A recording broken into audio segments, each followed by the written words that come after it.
Yes, sir. We back, episode 8, Conversations with Nash. I'm here with my boy Nico the Investor, aka Nico the Gentleman. You know what it is. Appreciate all facets. Yo, what's going on, my boy? Tell me a little bit about yourself. My name is Nico the Investor. You know, I've been in the military 10 years, trading, Forex, options, all that. I just came back from Afghanistan. I've been in Afghanistan for the last 2 years, so I missed the whole pandemic. Came back in January. It's like a blessing and a curse altogether, yeah, right? It is. Yeah, it was a blessing because I missed the whole thing, but it was a curse because, actually it wasn't really a curse because I got to support my whole family doing my thing. I can respect that. Yeah. That's a big move right there. That's a big move. So, like, tell me, like, how you got into, like, what you do now with financial advising and stuff like that. Like, what drew you to that? All right, so listen, I'm in Afghanistan. We on post. We getting bombed, everything. I'm on post with my man. His name Brad. We used to send on post because post is 12 hours. He was like, "Yo," I was looking at the book. He reading. I'm like, "What you doing?" He was like, "Yeah, I'm trading Forex. I'm learning about investing." And I'm like, "Well, he not learning, but he's like, reading all that other stuff." And I'm like, "Yo, like, what is that?" And he put me on. He said, "Listen, this is Forex. This is options trading." I was like in the stock market because I used to work for Ross Dress for Less. All right. And they have a ESP, which is an employee stock program. So that's how I got put on the stocks and stuff like that. Because when you're ESP, they give you discount for whatever company you with. So you get the stocks for less, basically. Yeah, basically whatever, and they take it out of your paycheck. So he told me about trading though, basically everything about trading. So we on post every other maybe 2-3 times a week, and that's when he put me on everything. This was before the pandemic hit. Then once the pandemic hit, I know a lot of people got on Forex, but I was teaching about everything. I learned about cryptocurrency. You could trade crypto on Forex, like all types of different things that you could do. So that's how I got put on when I was in Afghanistan, basically. Yeah, that's like me. I got put on like a few years ago. I actually demo traded for a long time. Oh yeah, a long time. But I actually got started on Forex by someone got scammed with like the money market accounts and all of that. Oh, that IMF stuff. Yeah, so I'm a big proponent of doing my own research. So after somebody I knew got scammed, I just did my own research and then I learned how to do it so I can help them out. You know what I mean? Yeah, I feel that. But so, in terms of like Forex and trading and stuff like that, which do you like prefer? Okay, so I'm gonna tell you about the real and I'm gonna tell you about the fun. So Forex to me is plain fun, man. Like it's enjoyable to me. I get it. For a lot of people, it's hard, it's difficult. Some people don't even want to get into it, and I don't knock them for it. If you want to be you want to do some types of trade, I tell people if you have the capital, you need to get into option trading. But personally, for me, I love Forex trading, but option trading is like my second. So it's like, saying like my first child is Forex, my second child, which generally gets treated better than the first child, is option trading. Facts. So that's how I do. Do you long term invest too? Say that again. Do you long term invest? Do you like? Yes, for sure. Yeah. So it's about doing it all. You know what I'm saying? Like trading, don't get me wrong. Trading is about making, like somewhat fast money or somewhat like an upcome. Yeah. But you got to always invest long term. I actually right now I work for Vanguard. While all day I'm talking with people with 401ks and X, Y, and Z and stuff like that. And you got to invest for the long term for sure. Yeah. That's how I feel about cryptocurrency. Cryptocurrency is the equivalent to the .com stage when the internet was first coming out. Imagine back then when the internet first came out, 1990s, late 90s, X, Y, and Z.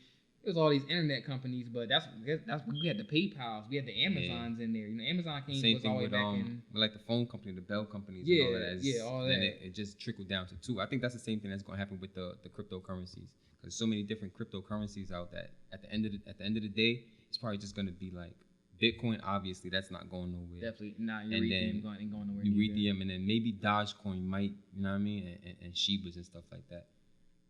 Yeah, for sure. It's so many more than people realize. So it's people listen. It's hundreds, thousands. Yeah. Don't get hung up on what you see in the news, because 9 times out of 10, it's almost like too late. So like if you want to invest in crypto, no, you don't gotta just always do Bitcoin and Ethereum. Don't get me wrong, you should do it. Yeah. But get into just like the stock market, right? You can get into Netflix. You know how high Amazon is $3,000 a share. Amazon is up too. I'm not trying to cock my pocket. I ain't gonna hold you, but when I first got into crypto, not into crypto, into stocks, because I'm more of a long term investor. Like I made most of my wealth through Forex, but then I shifted over to like getting like dividends and like less hands on money. You know what I mean? Yeah. Forex is definitely hands on, so I like to just watch my money grow without me having to do anything. You know what I mean? So I got my automatic investments and stuff like that. But my personal goal, is to earn 1 share of Berkshire Hathaway. Well, which one? You know they got so many. I want A. Okay, A. Okay, I got you. I want A. For people that don't know, there's a lot of Berkshire Hathaways. It's not just like Google, Alphabet. Yeah, it's not Google. It's Alphabet actually on the stock market, but it's a few of them. So and that's that's Warren Buffett's company. Yeah, Warren Buffett. Yeah, so that's what I'm saying. So what's something that's surprising about Forex? Like people looking from the inside out, like people that want to get into Forex. What's something that's like surprising about it that's not really publicized? What's surprising about it is people don't know the volatility of it, and then even more surprising is people don't even know that you can exchange currencies. Yeah, that's the crazy thing, and that's all Forex really is. Because it's like if you go to Mexico with the U.S. dollar, obviously we from America, and you go to Mexico, say the Mexican peso is, whatever it's at the time when you go down there, you can trade your money in. And then when you say you come back to America and you say, oh, I got these pesos, I can't do nothing with it, but you want to trade it back for American dollars, depending on when how it works, whatever, like what's going on in the market, you could potentially come out with more money, from the peso that you came back with originally. That's true. People don't know that that's how that works. They think Forex, I don't get the technical stuff. It's just the app. It's just no different than if I flew to Germany or flew to Europe and traded the euro for USD dollars. It's just giving you a way to not have to fly over there and trade your money. Obviously, time and value, and we got technology now. You know what else I like about Forex? Everybody trades differently, like with indicators and how you set up your chart and stuff like that. It's so many different, because I speak to other like Forex investors and Forex traders, and everyone has a different outlook on it. What indicators you use? Me, I use the stochastics. I use, but back when I don't really do it no more. I use I used to use the awesome oscillator. Oh yeah, that one. The oscillator. And the ATIs. What else I was using?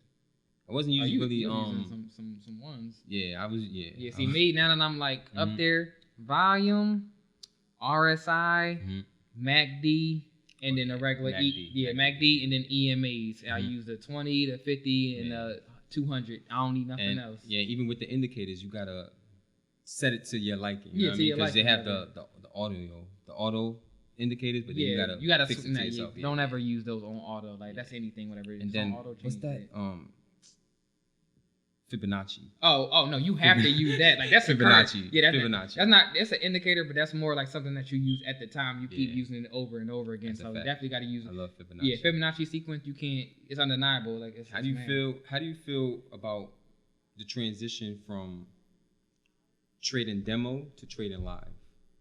Like how do you feel about that? Because when I tell people about Forex, I tell them, just trade demo. You got nothing to lose.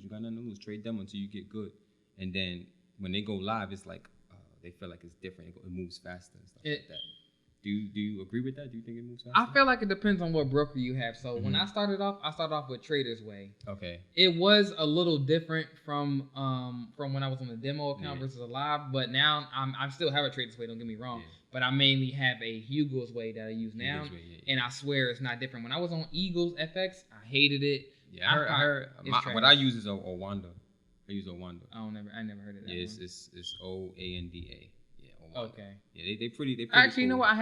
I've heard of it, but not the platform. Like when I be on TradingView. I use MetaTrader 4, MT4. Yeah, MT4. Yeah. Plug it right in. TradingView uses MT5, and Hugo's Way and pretty much everybody else uses MT4 or whatever. But it is slightly a difference. But I tell people like you got to get that discipline, because when you start going super crazy, and another thing is be realistic.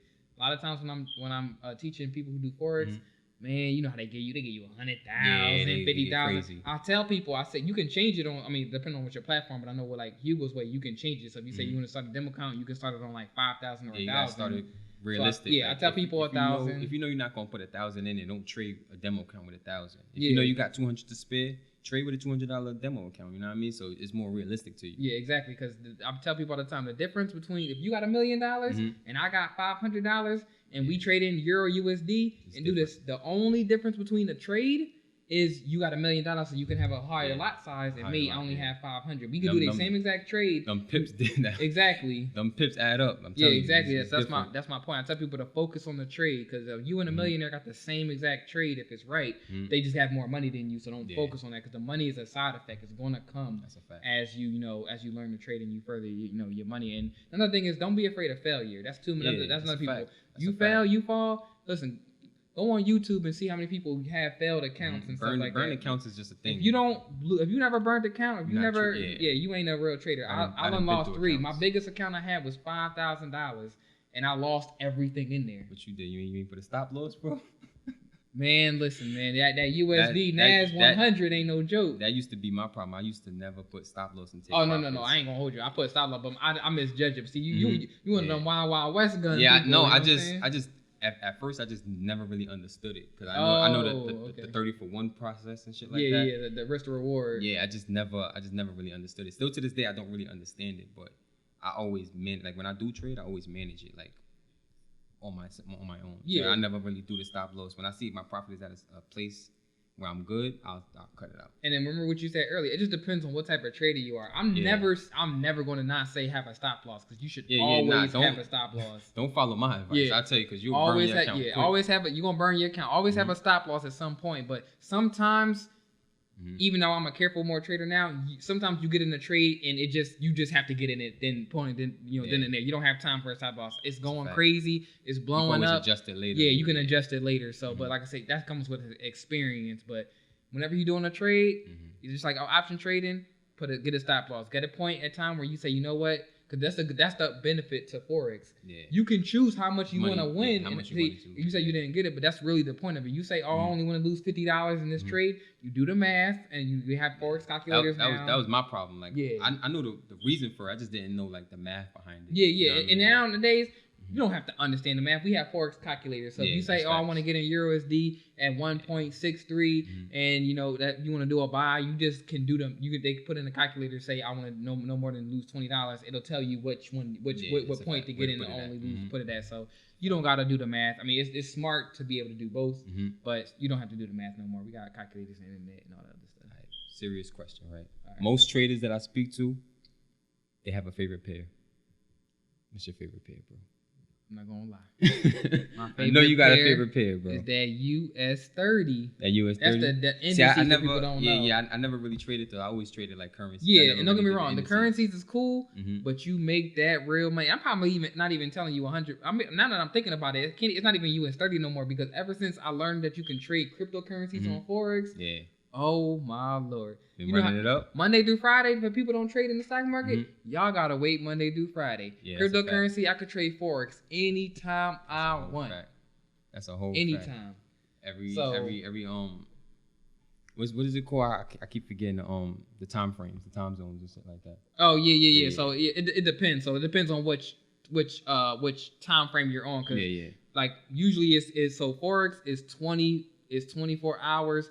5 days a week, but it depends. So if I might be trading on like Australia time on Friday, it may, because their time is a little bit ahead, it may end, China time might be different, whatever. But usually, generally, it's like Friday, super late at night, or it might be like Saturday morning, and then Sunday, early Sunday. So it might be like midday Sunday, you can start doing the Euro USD pair. We on different time frames, but crypto 24/7, and then not only that, it moves just as fluid as the indices. So USD, US 30, Nas 100. Yeah, I need to get on those, because I usually just trade like the currencies. Yeah, the currencies. Yeah, don't get me wrong, they cool, but you need a higher lot size to make I could do a 0.01. Like I said, you're gonna see my Instagram at the end of the day. You're gonna see a 0.01, and it's only been like 10 minutes, and I'm up $300-$400 versus, like you said, you do a Euro USD. You can't do Euro USD on. Yeah, I stopped trading US pairs right now, because it's too crazy. Yeah, it is crazy. It's crazy right now. Yeah, it's crazy, but I mean, for the like I say, experienced people who ready to, like me, I'm a risky person. Like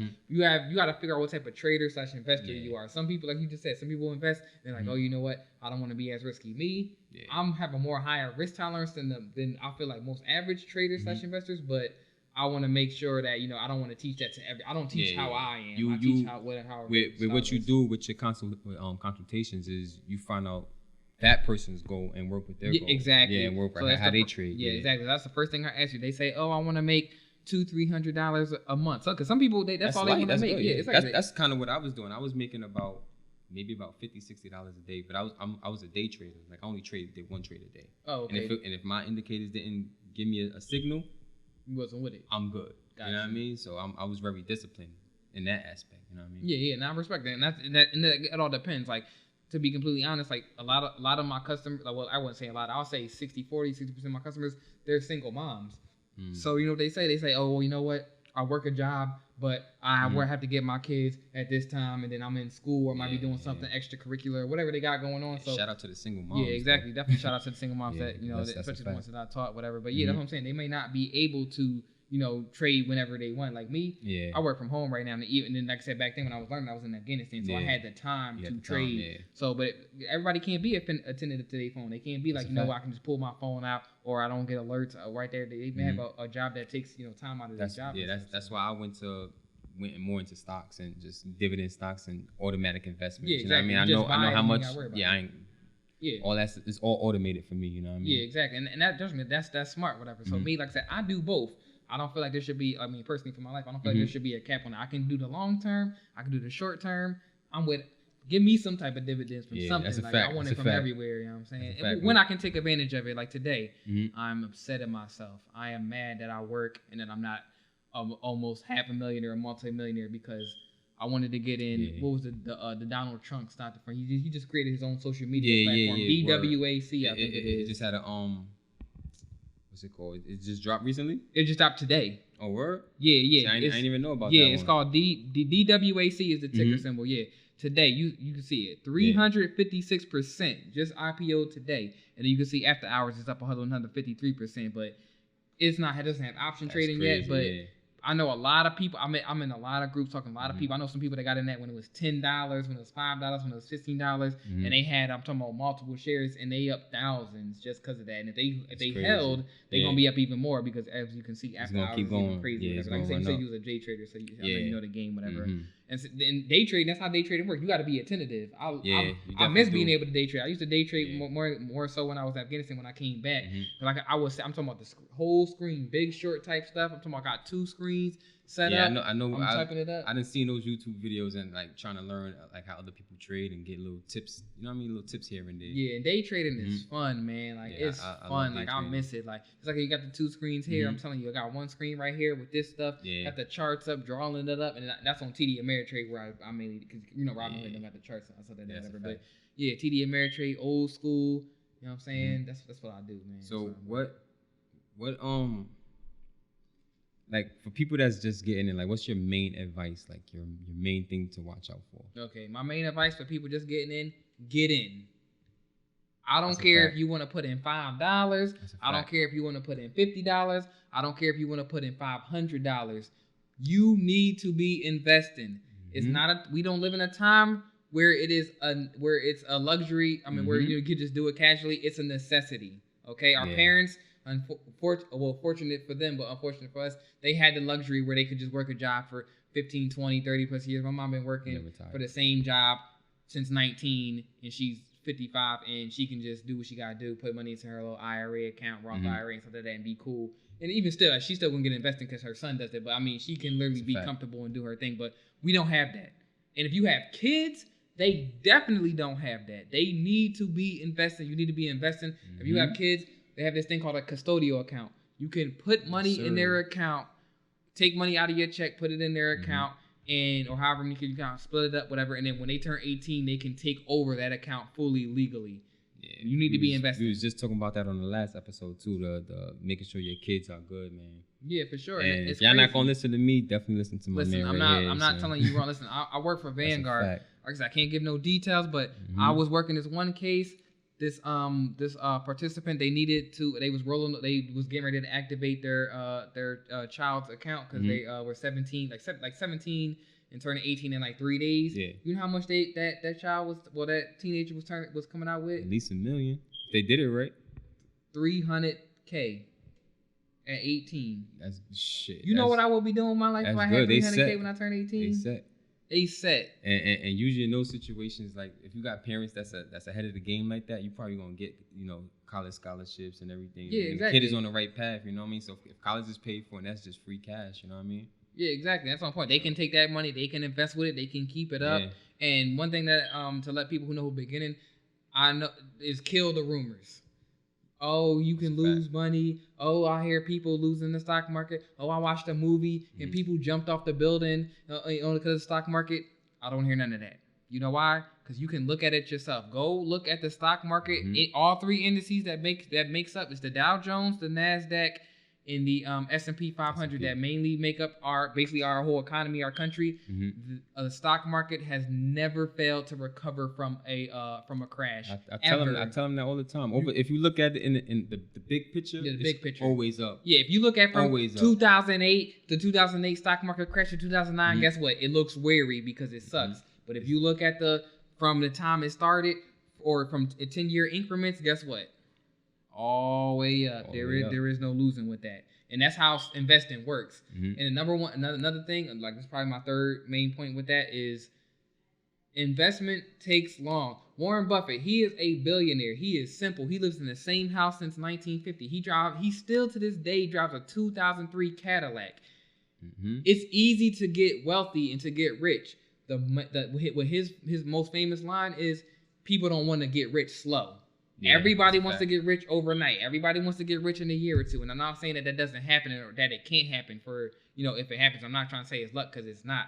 But you can just keep putting money from where you work or just keep putting money in the stock market and it's going to pay off in a certain amount of time. Usually 20, 25, less than 30 years, you'll be rich. You'll be a millionaire. You'll be in the status that you want to be. But people don't want to, they think it's taking too long to do it. But my whole thing is, are you going to work to 70 to 60 years old to have what? $100,000, $200,000? If you even invest in or taking have a 401k plan at all. 90%. I mean, y'all know the numbers. Black wealth. We're not carrying majority of the wealth. So we already, statistically speaking, that we not carrying the wealth. Our parents, our grandparents, everybody else have been working for 30 plus years to show what for it? A house that you don't even want to live in because you want to be able to relocate or live whatever you want. My mom, she lives in Jersey. She give me her house. I'm selling that or I'm going to rent it out because I don't want to live over there. I ain't trying to live in Jersey.